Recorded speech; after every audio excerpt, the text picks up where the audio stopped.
This is a podcast for the change makers, earth shakers, paradigm shifters, trailblazers, black sheep, self-healers, and generational pattern changers. For the heart-centered rebel who craves deep connection, transparent conversation, and real talk about transformation.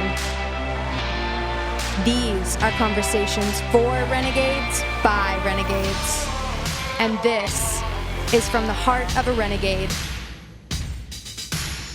Please be advised, this show may contain sensitive subjects and a lot of F-bombs. Welcome back to the show.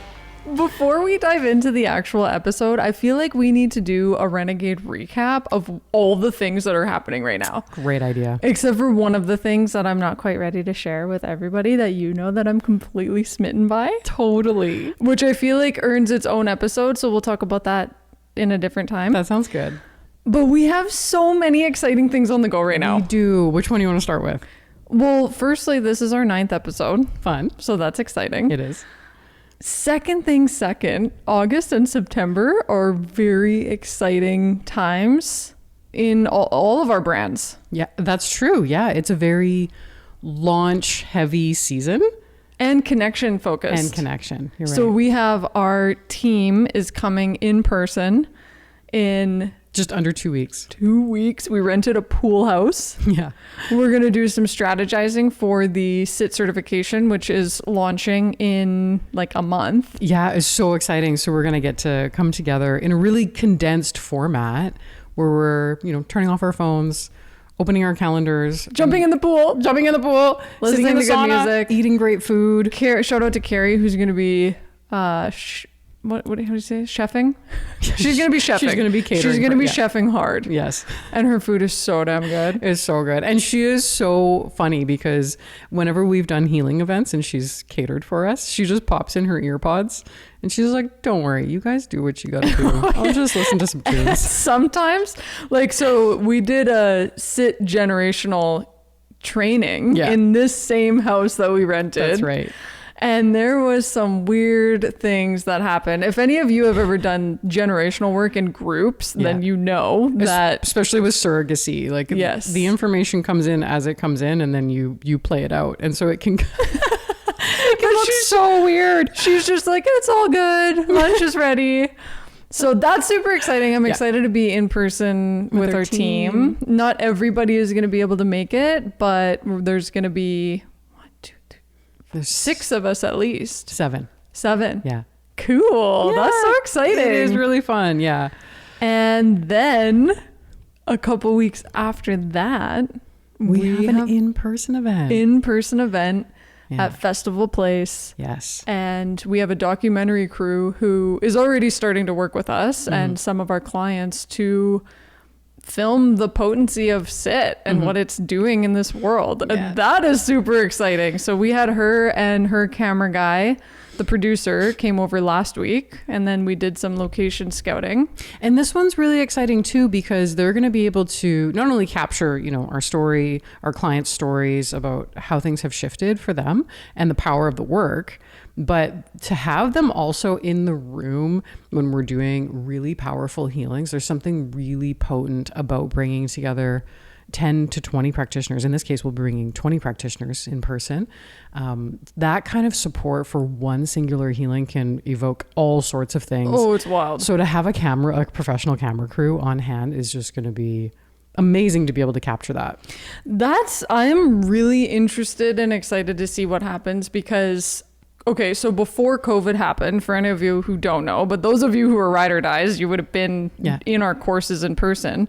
We used to teach the SIT certification in person over 6 weeks. It was 6 weeks, yeah. Oh my gosh, that's wild. Yeah. And we'd have people who would travel as far as 12 hours one way just to come every single week in person. Yeah. And the group container that was established from that, we saw some of the most, we see a lot of miraculous healings even over Zoom, but there was somatic releases that haven't really happened over Zoom. Yeah. to the degree and the intensity and the extent that they would happen in person when there's a group of us that are all holding the container. Yeah. And so I'm super curious because we have done a couple in-person events like this since then, but we haven't seen the same level of movement. Like, sure, maybe the results and the healing, but not that wild level of release. Oh, yeah.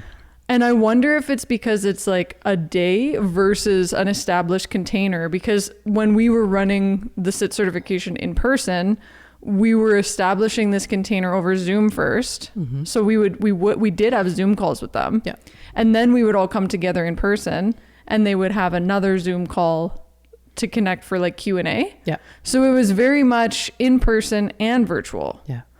But it was over an extended period of time. Do you think that's why some of those releases would happen? Or do you think it's even, I mean, it's probably possible on September 11th. I think it'll be extremely possible on September 11th, because we also have to remember that the intention of how we ran them from a class perspective would have been different how we ran them from just that really quick 2-hour perspective versus the intention again for this one is different. So I feel like even though technically the in-person is still like the same when you look at it objectively, underneath the surface there are so many energetics that are at play, right?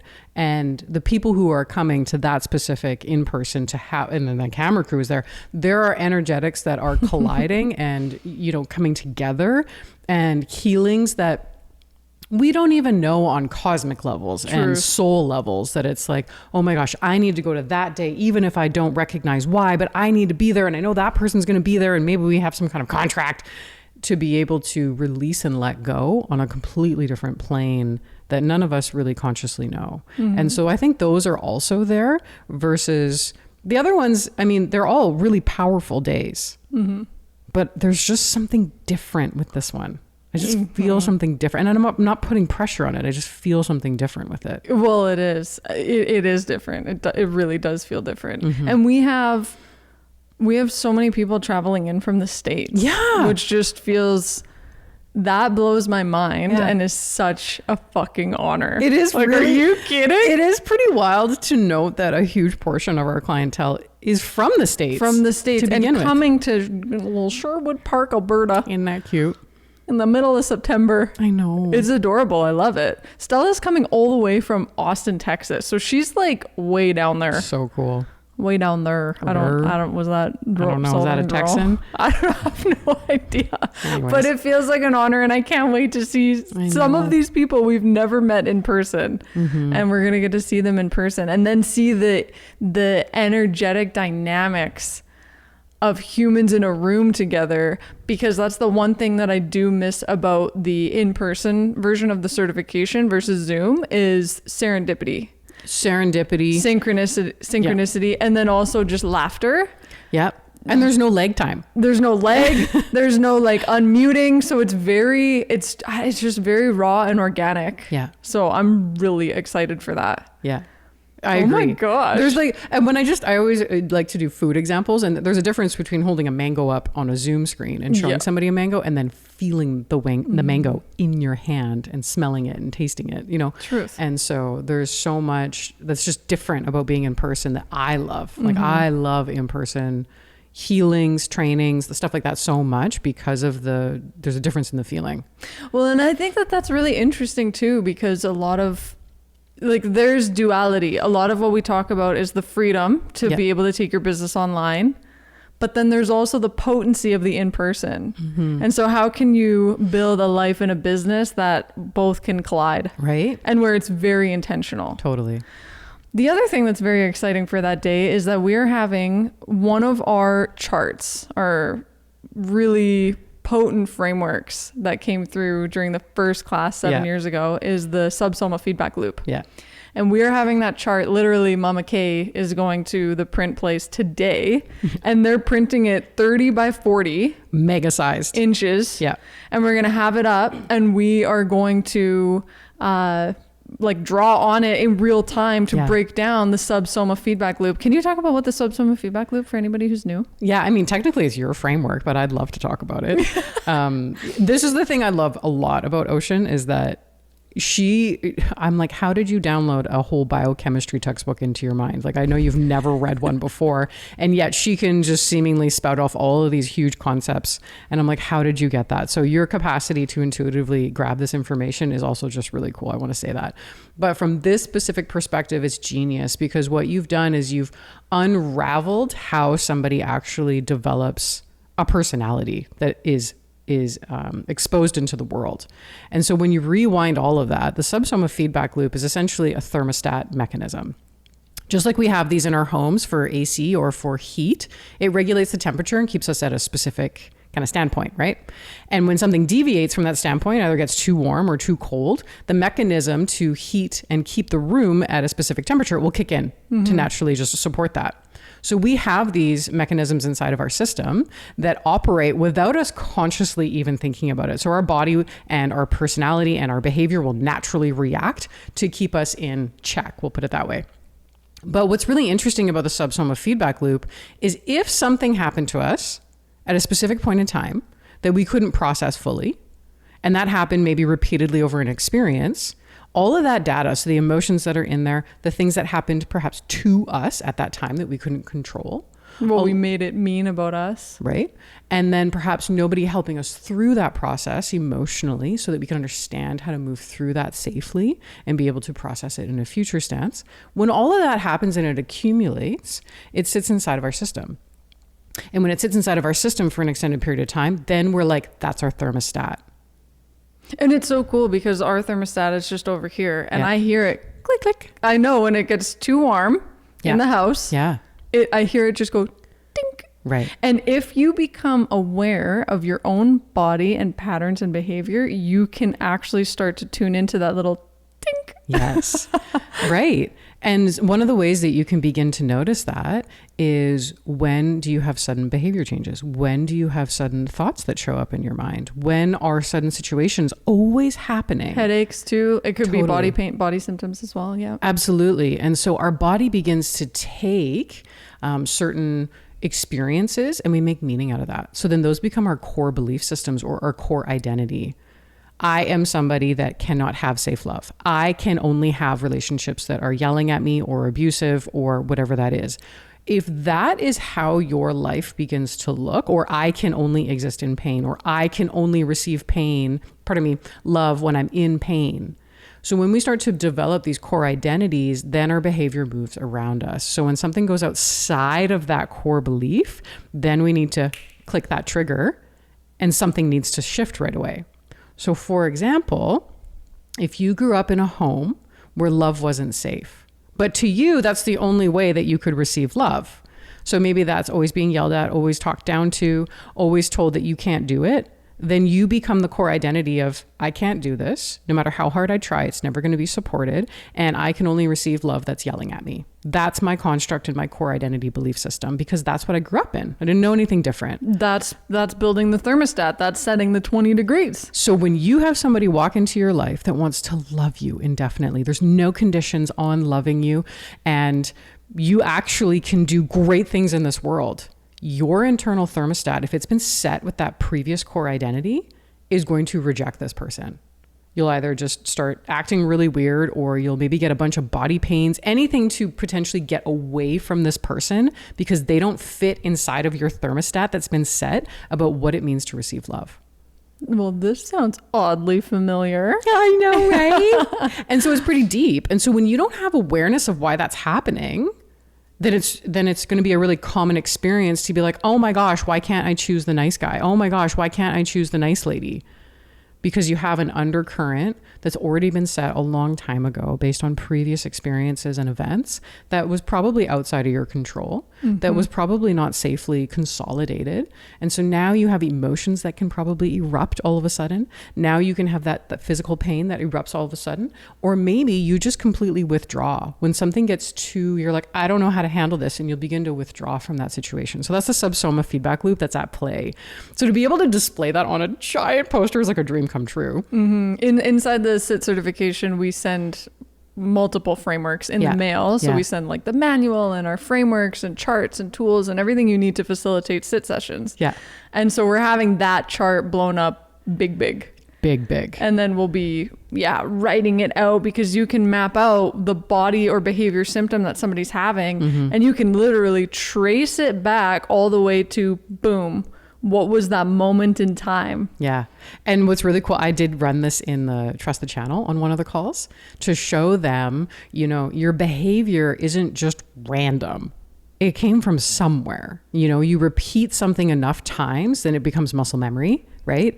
And that's the same for your personality. You repeat certain responses or reactions enough times, that becomes baked into your system. So you have to be aware when you want to change it. Otherwise, it'll just keep going. And so when I presented that to that call in Trust the Channel, I had people that went, oh my gosh, I have spent so much time not trusting myself and rejecting trusting myself because of this one incident over here that I didn't even consider. Wow. It was really cool.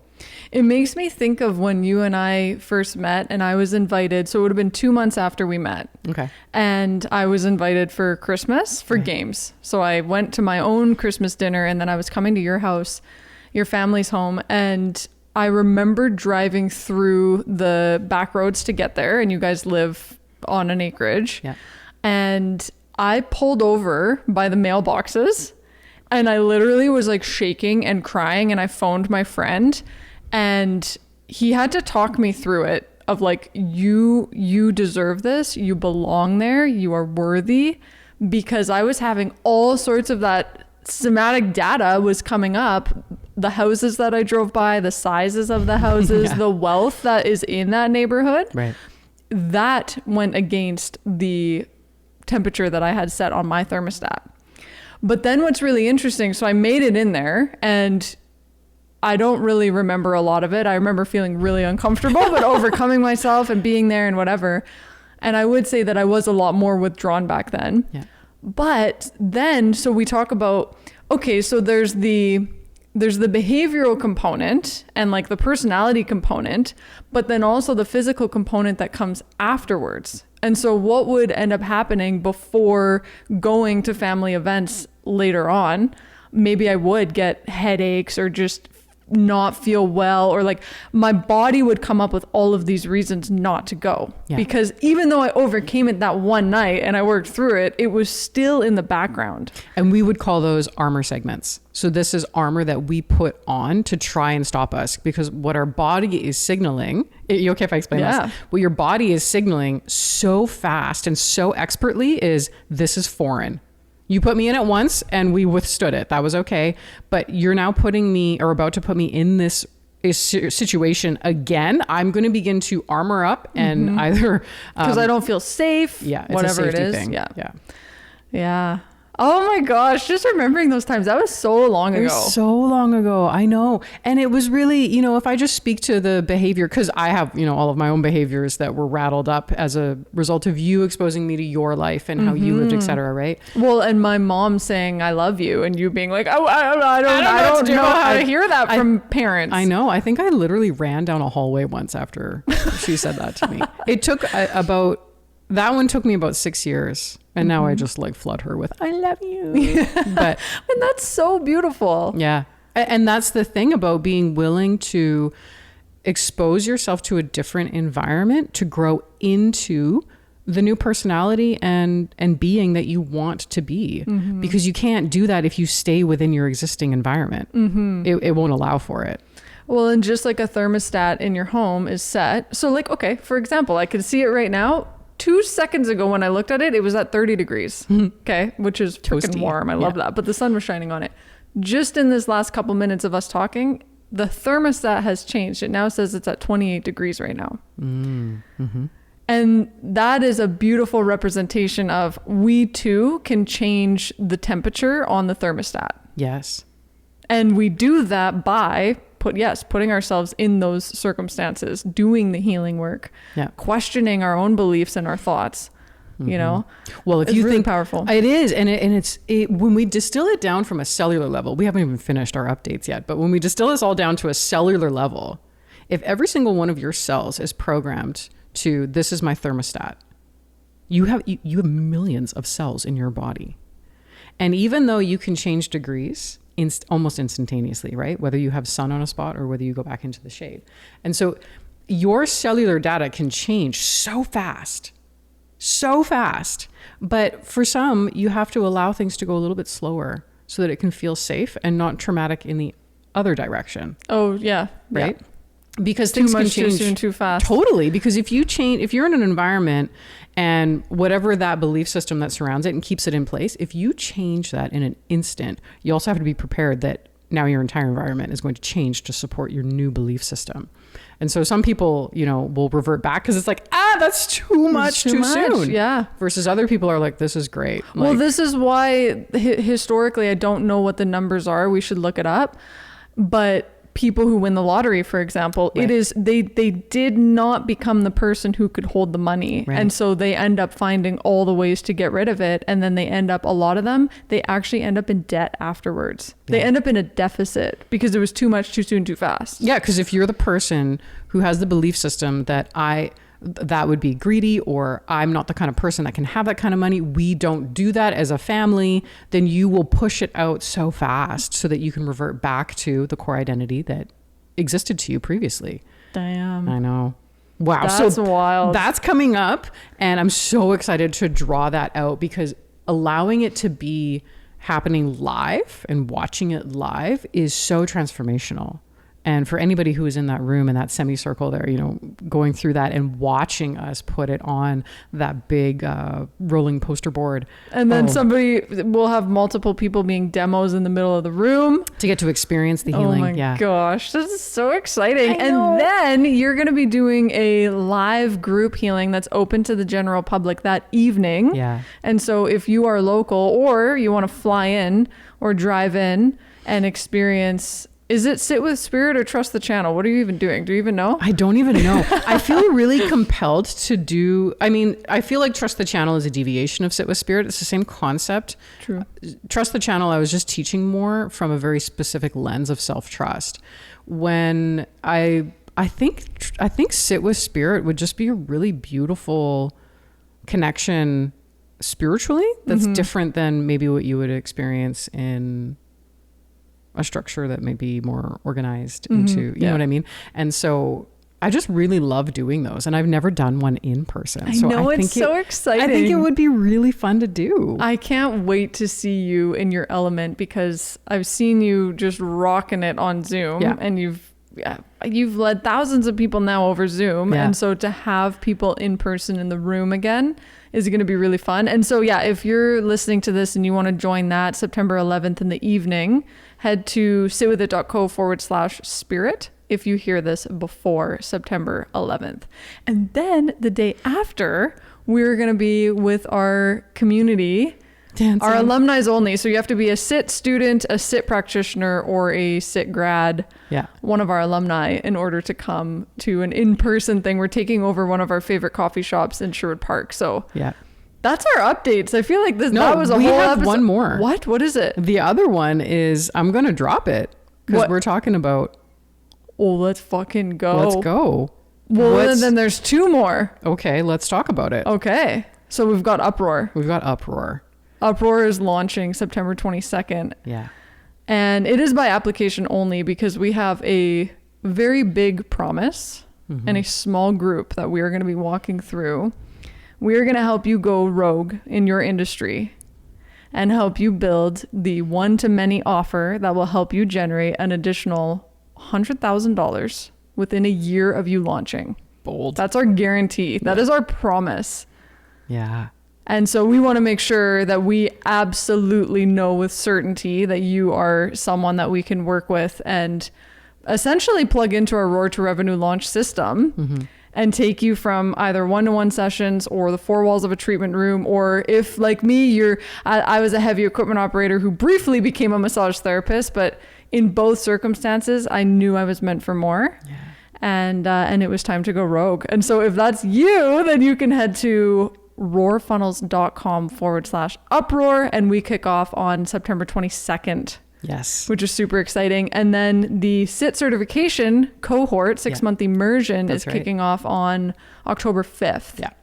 And so if you're a practitioner who has been looking for a system where you can guide your clients through the level of healing that we talk about, that's what's coming up. That one might fill without us even really fully announcing it, though. We have how many people on the wait list? Over 80? 70 people on our wait list for that one. So we'll see. But very exciting. Those are all the, like, it just feels like last year was such an expansive year. And then the beginning of this year was such a, like, we went into contraction. It was almost like we were in winter, even though there was a monumental amount of growth. I know. It was really interesting. And then we went to Africa for a month and then we came back and holy shit. I mean, that's got to be an episode in itself as well.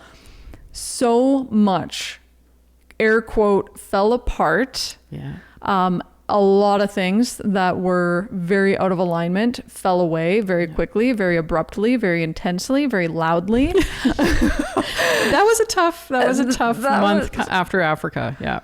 And now the space that all of it has created, oh my gosh. And then, everything is just kicked into this beautiful momentum where it feels really grounded. It feels so sweet. And it felt ungrounded for months. It felt like from last October into it was about April, 7.5, 8 months of feeling just really like the footing wasn't secure underneath. Even though things were still moving ahead, it was a very insecure time. Yes, which is so weird because, like you said, like financially, we had hit numbers we never have hit. Like what do you call it? We hit our PRs. Yeah, we did. We hit some pretty significant PRs for us in. When I think about us in healing industry, what we've done is unheard of for a lot of people, right? And so it was a really great celebration, and it came with some, like, whoa, like some... You want to talk duality. Yeah, really needing some reorganization to make it more sustainable. Yeah. And so, that was a lot. But now, like, all that stress... Like we talked about this on last week's episode too, about the NDE that you and I almost went through. Oh yeah. All that stress, I just don't have it. Yeah. And it's really interesting when certain like people and energies are also removed. Yeah. How much space you don't even realize they were taking up. And it's all very fascinating. So well, can I talk about that? Yeah. Okay. So this is something that I haven't publicly talked about ever. Ooh. And so I know. You've heard it here, folks. Here it is. And I remember, okay, so in short, I found out about, this huge, I was validated greatly in regards to something that was occupying space in my body. Yes, in Africa? In Africa. Okay, yeah. But I had echoes of this, for my whole life, up and all the way back to when I was maybe 6, 7 years old. And the reason when I reflect on this and I look at this, it's because at certain times of the year, when we had a bunch of family traveling in, my sister we would just sleep in the same bed and give up one of the bedrooms. And there were multiple nights of this over the course from when I was about 7 until I was a teenager. And then it stopped for a little bit. But she would be like, you were really weird last night. I'm like, what do you mean I was really weird? And she's like, I woke up in the middle of the night and you were just staring at me. And you'd be like, who are you? Oh my God. I know, so creepy. Or like things would, get moved around the house. Are you? That's so scary. It's so scary. Oh my God. And so I was really insecure because I'm like, I don't know what I did last night.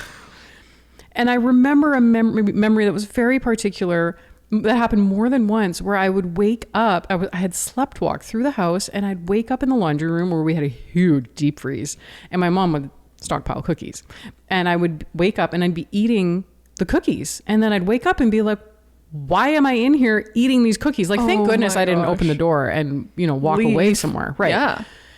And so these were really unsettling events that I had nobody to talk about.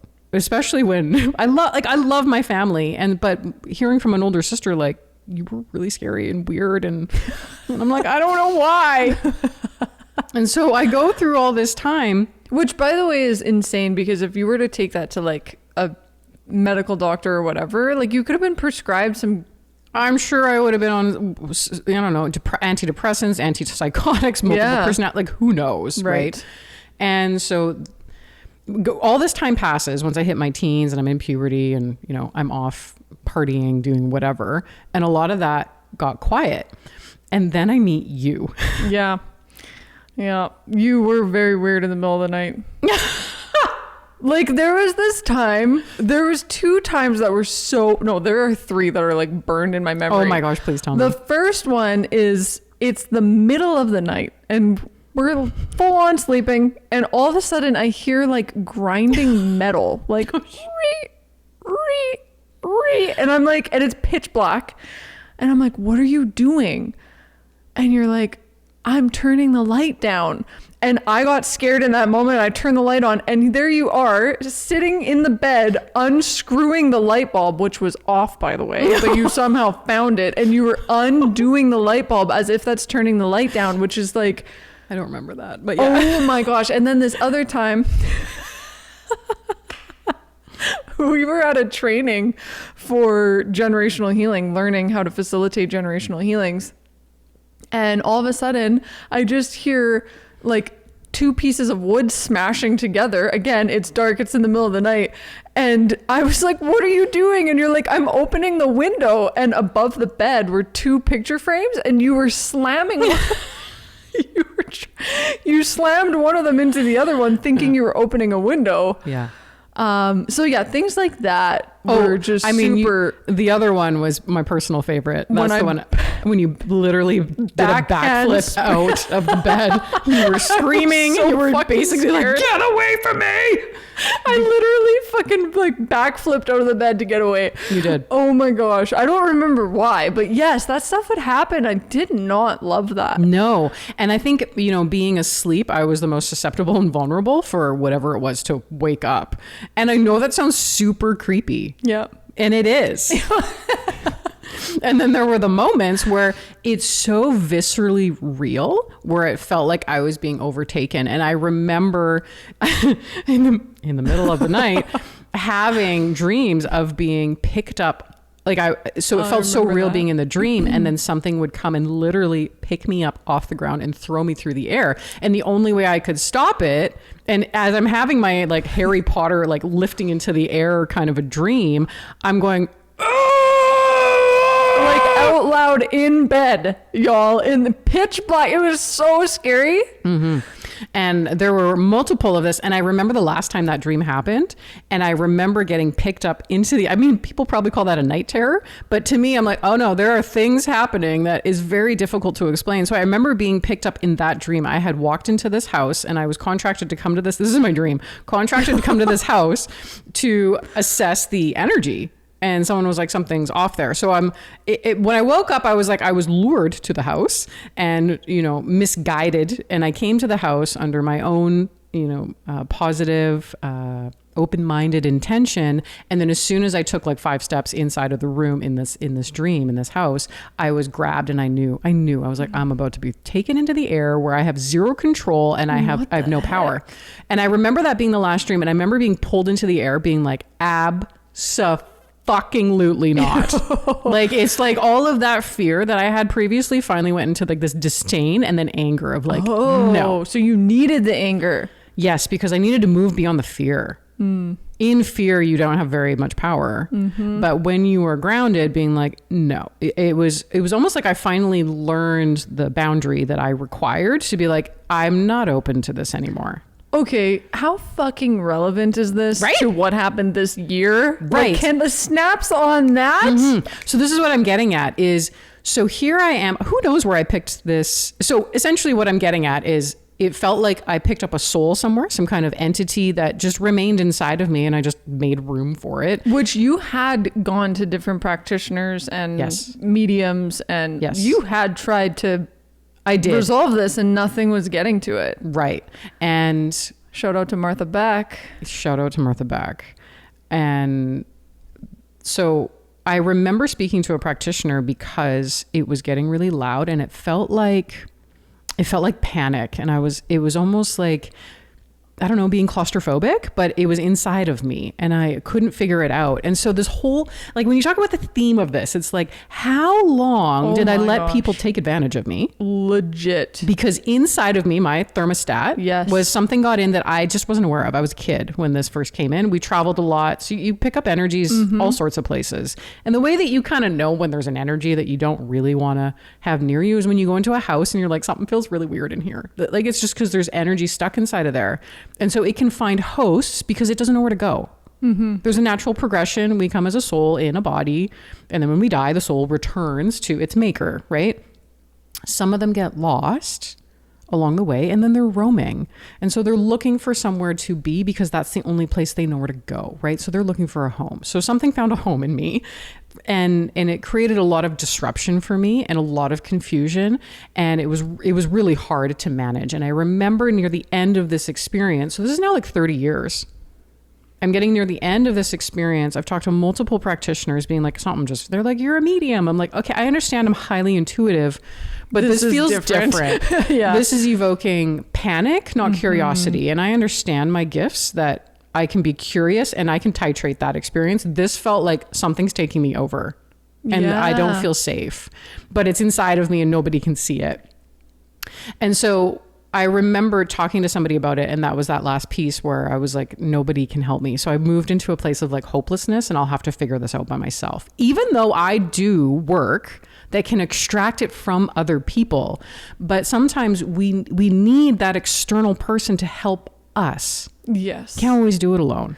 It's like tattoo artists. Right. Some of them do tattoos on themselves, but they're not about to give themselves a back piece. You know, that would be really challenging. It would be very hard. Right. But yeah, sometimes you need that external person to help. Yes. So I had no intention of looking at this, or I was just like, this is something I just have to deal with by myself and whatever. We go to Africa. And I remember having an echo when we were in Cape Town. I was like, I don't know, I just feel really unsettled.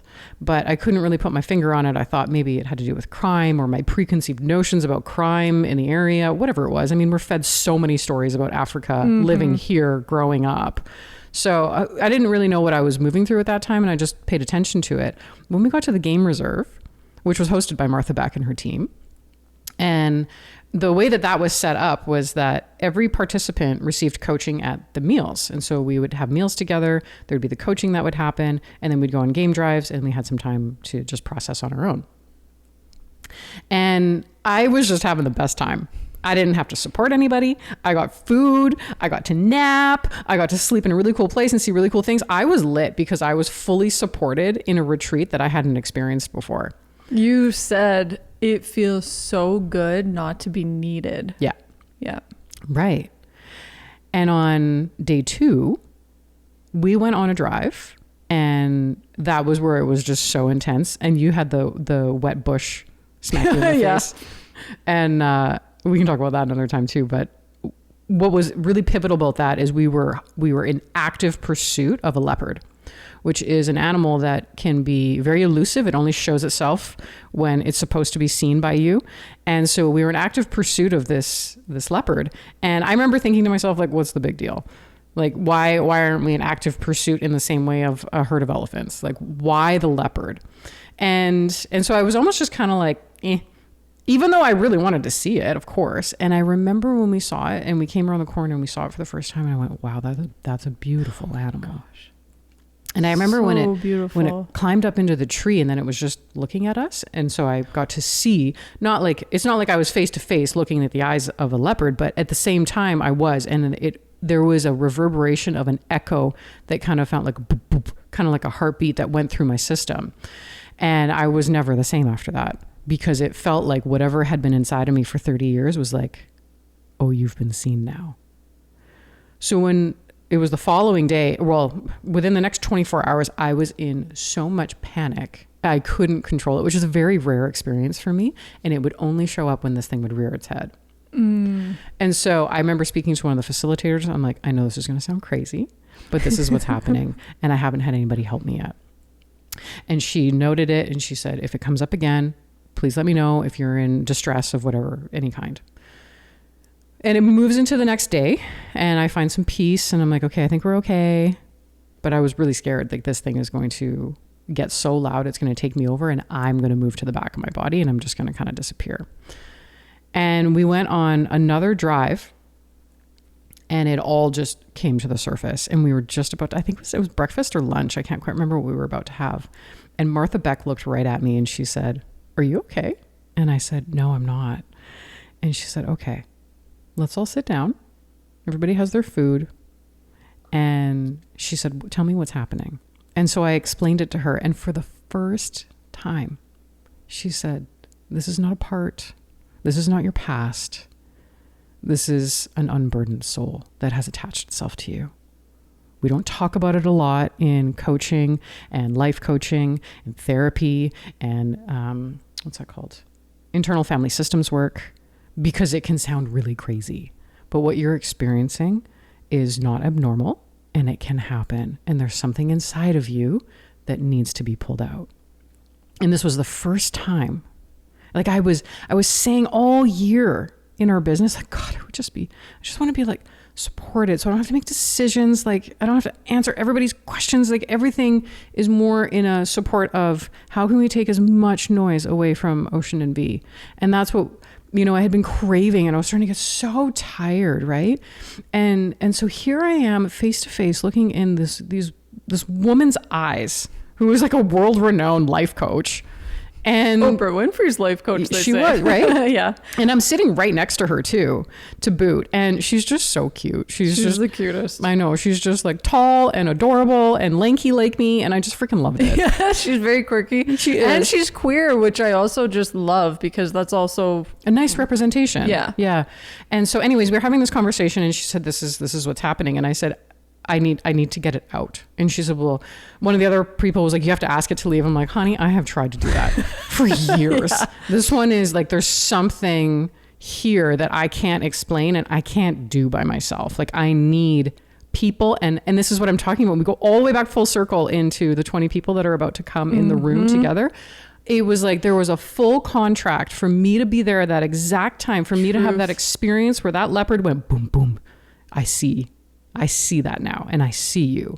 So that all of this shoots to the surface, so that Martha Beck looks at me on that particular day because I'm having a panic attack, and she's like, you're not okay. She can feel it.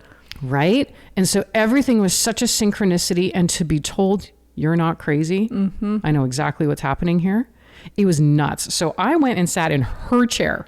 Her like a little rolly chair. And she said, sit down.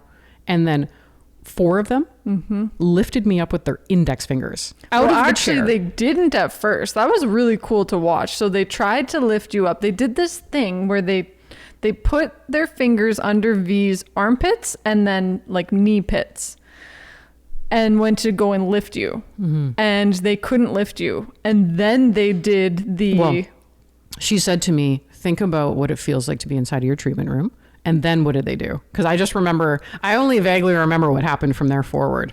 No, they tried to lift you. And then I remember she put her hand, I think, on your head, and they started to do whatever energy work. We should watch. It's recorded. That's right. You were like, I really hope that you're recording this. And I was like, noted. So I put my phone on the table, turned it on. We should watch it. It'd be interesting. Yeah.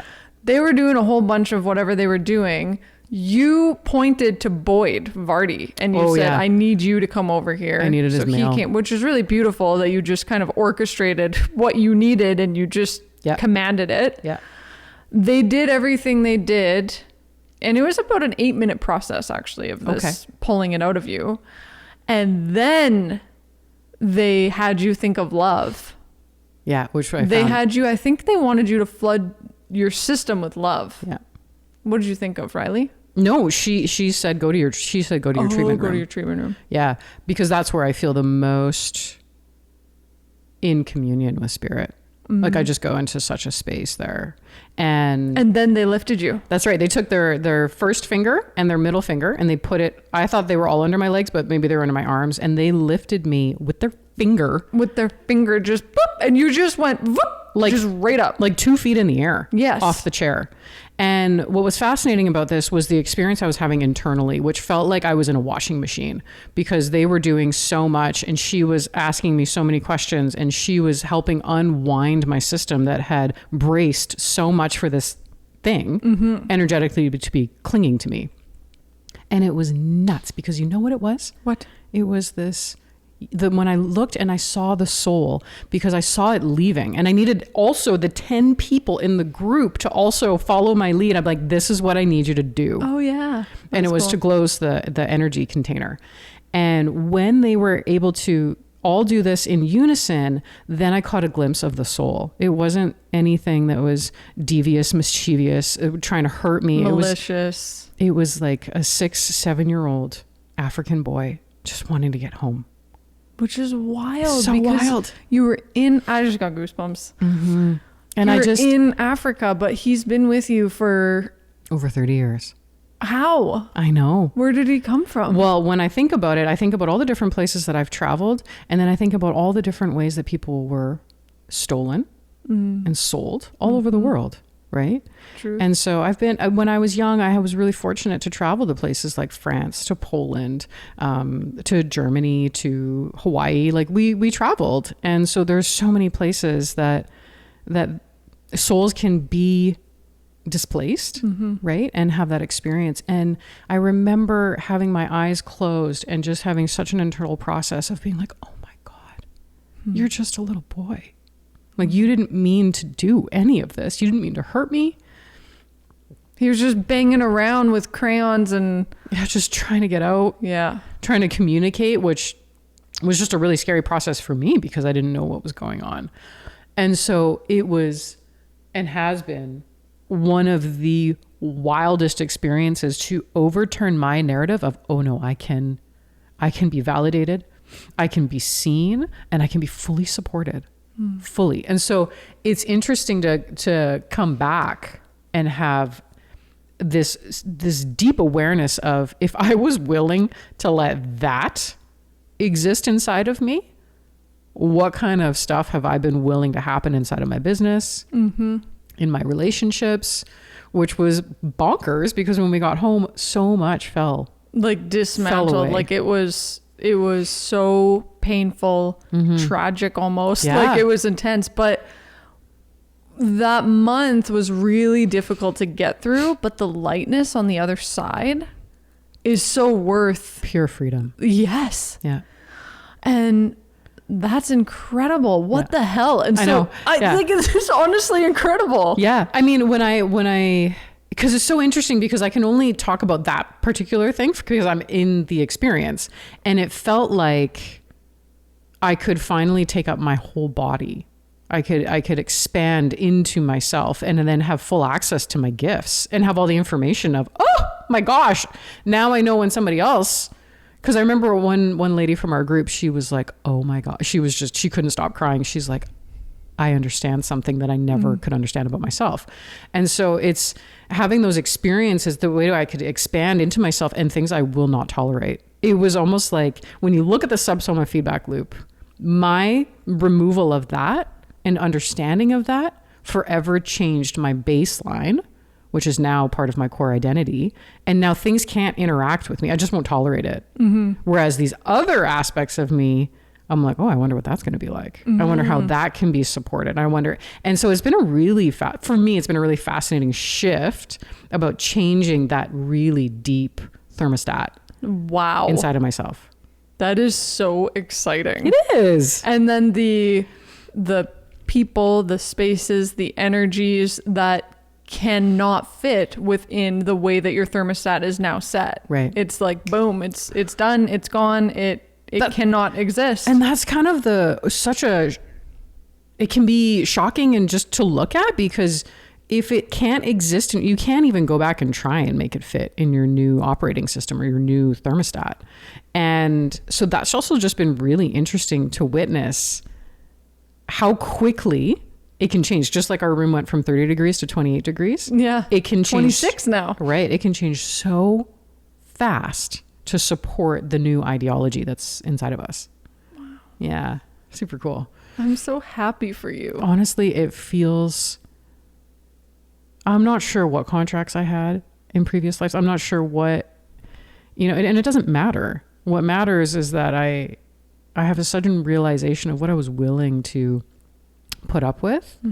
And I feel so excited about the knowledge about, removal of those things. I remember there was a student we had and I saw him experience the first time that wasn't a part of him. And he had a whole new way of, it was like he was stunned, searching for it to come back, and it didn't. And I think that's what's wild is I know who you're talking about. That changed his whole world, and he had tried so many different modalities, methods, trainings, years. Because I think he was in his 40s, and that followed him for probably 40 years. Yeah. And so you helped him resolve that in a Zoom session. Was it a hot seat healing in the archives? It started with a hot seat healing, and then I did my clearing on top of that. Okay. So I did a sit, and then I did an entity specific clearing on top of it. And that changed his whole world. But you were still going through something of your own. And I think that's really beautiful, is because you found you through Martha. Like, you found what you do for so many different people in Martha. Yeah. And the way that you were telling the story about working with her, I can just see how many people tell that story about working with you. Yeah. Where they're like, it was fucking crazy. She knew exactly what was going on and whatever. Like, yeah. Wow. So with that, I want to say that I can see how you have stepped into your leadership in a whole different way in the last little bit here. It's very exciting. Tell me.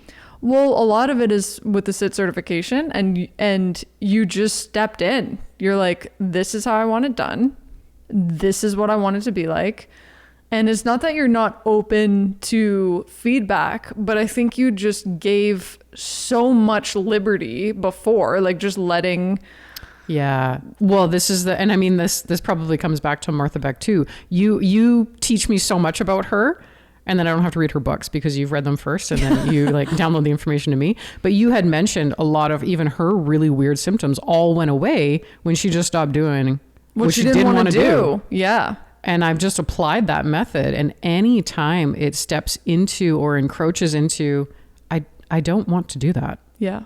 Because I can feel how viscerally now it affects me. Whereas before, I think I was just really tolerant of it because I was sharing space with something else I was very tolerant of. Yeah. And so that's crazy. It is crazy. And I remember a conversation with my mom, and she was just like, okay, so like, if you choose to do this, what's the worst? And I'm like, well, I have some apologies to make. She's like, okay, well, so you make some apologies. Is that it? This was about a decision that you were trying to make, or? Yeah, it was about canceling a really large event that we had that was creating panic. Yeah. And it's like, why endure that extreme, like I can understand just the discomfort of moving through emotions in order to create a new identity. Yes. Totally willing to do that, but to squeeze myself through, okay, I'm going to endure this insane amount of pressure and stress for what? For what? For who? For who? For Is it them for to me? have a good time? No, Right. yes. Okay, so then how does one distinguish? This is so good.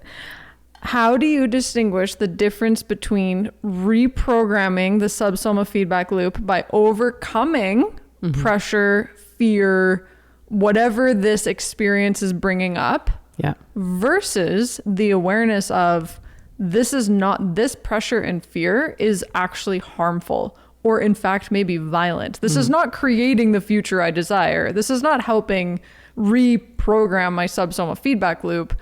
How do you distinguish the difference for somebody who is listening to this? Right. Well, you have to understand that I have a lot of experience of recognizing the awareness and the consciousness between the two. So like I said, a year ago, I probably would have gone through with that because I also was used to going through really high stressful situations. So it would have been like, oh, this is for my growth. But I made a commitment, and I had an experience in Africa of what it felt like to have zero physical pain, zero discomfort. And I was like, oh my gosh, I just feel so connected to my life. Mm-hmm. So I stripped away every amount of stress that I had. And I put in a tiny little offer that I was like, this would be really fun if it worked. Yeah. Right. And it was built on everything I wanted. Zero input from anybody else. That's right. You just freaking powered through with that offer. You were like, I'm doing this. I don't care about permission, feedback, nothing. That's the difference. Yes. Okay. Right. When I have to answer to somebody else, if I have to justify why I'm doing something, if I have to feel panic for something that I'm providing, that's violent. Yeah. If I am offering my craft or if I'm stepping into myself, there is a level of peace. Even in the fear, Even in the fear. even in the uncertainty, even in the unknown, there is a quiet level of peace. Absolutely. Versus on the other side, if it's not truly aligned, then it's panic, it's confusion, it's overwhelm, it's chaos. Totally. And for myself, if I just put myself in this, and I'm curious how you feel too, if I'm experiencing a lot of emotional dysregulation, something's out of alignment. Yes. Something's not, because I can handle, so like this in-person 20 people that will be watching me write in this giant chart. I have no idea what's going to happen. There is a level of uncertainty that kicks up a little bit of fear that I'm like, oh, like I have no idea what's going to happen. I have zero control. And at the same time, I'm like, oh, but it feels so right. That's the difference. That's where I'm supposed to be. That's where I'm called to be. Right. And there's a lot of movement and ease to it. Ease, where it just bink, bink, bink. It just There's a synchronicity. click, click, click. Yeah, it's serendipitous, synchronistic. It's just moving along almost effortlessly. So I think the secondary piece to that is it forceful? Or is it feel almost like it's just coming to you? Do you feel like you have to push through something? And the push is different. Like, you know, when there's you have to also be listening to your body, because even in powerlifting, I remember being like, oh, I just need to push through this last set. And I tweaked my back. And I'm like, I wish I would have listened to myself, being like, I knew that was enough. But then I remember the time where I did 100 shoulder presses. I pushed through and then I had this spontaneous burst of energy and emotion brought to my knees, crying in just this overwhelming flood of gratitude and elation. And so, but there was a difference there where one of them is like pushing to prove. Yes. And one of them is like pushing to capacity. Right. Yeah. Damn. I know, right? And I think the biggest piece is just asking the question, is this worth it? Yeah. Is this worth the discomfort? And if the answer is yes, then go through with it. Then do it. If you're trying to prove it to somebody else, you will always be at the effect of proving it to somebody else. You can prove it to yourself. Can I do this? Sure. But is it gonna create more in your life, or is it gonna really dampen? And is it gonna really dampen? Is it gonna put a huge dent on your health? And if that's the case, I'm like, it's not worth it. Yeah. But everybody has to decide within their own mechanism, right? Exactly. Yeah, that decision to shift the event, when we had decided to go through with the event, it was just chaos in our home. Oh my gosh, I couldn't stop crying. It was super weird. I was waking up with panic attacks. And we had done that before. Yeah, we did that last October. We did it. We overrode it, and we did not pay attention because we thought this is just the next level of leadership. We're just being stretched right now. But when I look back, I'm like, oh no, we overrode so much awareness, which hit a fucking crescendo right before going to Africa. But also, I have no regrets because that was exactly what had to happen. Totally, yeah. So then what's really beautiful about that though is that when you go through those moments, like the one we went through from like October to April, and we had the panic and we were overriding things and we weren't necessarily listening to our awareness, we weren't just literally acknowledging that this feels heavy, chaotic, and literally goes against our awareness mechanism of when we know things are in alignment or not. Yeah. Because we just thought we need to push through this to learn and grow and whatever. But now what that did is it programmed us with the discernment so that it made this event, it lasted a few days of you and I having all sorts of whatever. And then us being like, wait, this isn't right. This isn't why we're in business. And if we go through with this, we're not pouring from overflow. No. We're pushing. That's not the experience I even want our clients to have. Right. That's not the life that I want to live. I don't want to sacrifice my body, my health, my peace, because then I'm not a creative human being doing that. Yeah. And then the world is going to get the worst version of me, which is what literally happened throughout that whole experience. And so it's beautiful because when you go through those moments, it's easy to want to like guilt and shame ourselves, but that moment had to happen in order to build the discernment within yourself so that you don't do it again. Absolutely. Because it's that, oh, I've been here before. Wait a second. Yeah, this feels familiar. I know where this ends. Absolutely. I know what this leads to. Yeah. Oh my gosh. I remember having a conversation with you, when it was in December and it was around Christmas. We were probably laying on this carpet in front of our supercharged fireplace, and it was probably like minus 100 outside. And I remember you and I, all the team was off and it was just you and me, and we were tootling. And I remember you and I saying to each other, how do we build what we've just done? With way less stress. Yeah. How do we do this again? Mm-hmm. Without that push. Mm-hmm. And so it's really nice coming all the way here to being like, oh, that's what I was asking it to feel like, and now we're here. We're here, and it feels so peaceful. It feels so peaceful. It was just so exciting because I remember saying to you this morning, I was like, we have to be in those seats at 9:30 in the morning. Yeah, because I want to have a coffee with you before I go to the clinic, and I want to have it on my deck in the sunshine. It's the most beautiful day out. It is. I love it. Yeah. This was not where either of us had planned this podcast to go, and I am here for it. Thank you for sharing the vulnerability of what you did. Yeah. Wow. Yeah. And I am sure that there are people who relate to that, like what you have within you. And so I'm assuming you're probably going to get what I had within me. Sorry. Yeah. Very good catch. If you are someone who wants to work with Dr. V, I know that you have a wait list, but you still do some of those clearings, don't you? I do. I had a concept. I mean, if someone wants to reach out and either validate this yes. Email hello@sitwithit.co. And the idea I had, it was literally called Angels and Demons, because it's a 6-week container. It would be a 6-week container. Similar to Trust the Channel. Similar, yeah. It would be just a deviation of Trust the Channel, delivered all live. To be able to extract that. It's a very unique offer, and I feel like the people who get it, they get it, and everybody else is like, that's weird. So that's right. If that's you and you're listening and you're like, I think I need that, please email us. Email hello@sitwithit.co with the subject line Angels and Demons.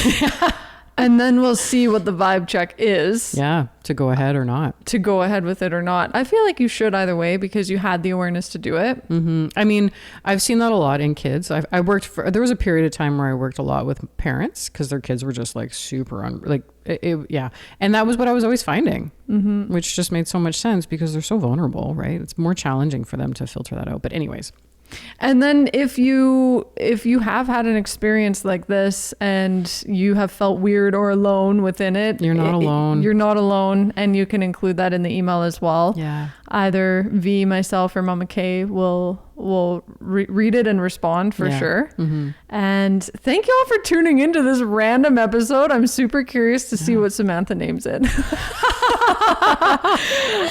Big love. And if you want to join us inside the SIT certification, which kicks off on October 5th, the deadline for that one is sometime at the end of September. I can't remember right now. I mean, sitwithit.co/certification. And then if you want to join us inside UpROAR and really take your business to the next level, where, like we talked about at the beginning, where being in person becomes optional. Yeah. And you can build a business that you can run from your laptop, which is super, super exciting, and serving more people than you possibly could within the 4 walls. You can head to roarfunnels.com/UpROAR and apply for one of those spots. And otherwise, we will see you in another episode. If you got value from this episode, share it with a fellow renegade and make sure to subscribe. Leave a review for your chance to win some swag and a shout out on the podcast. And for the episode show notes, head to therenegadepodcast.com. We'll see you on the next episode.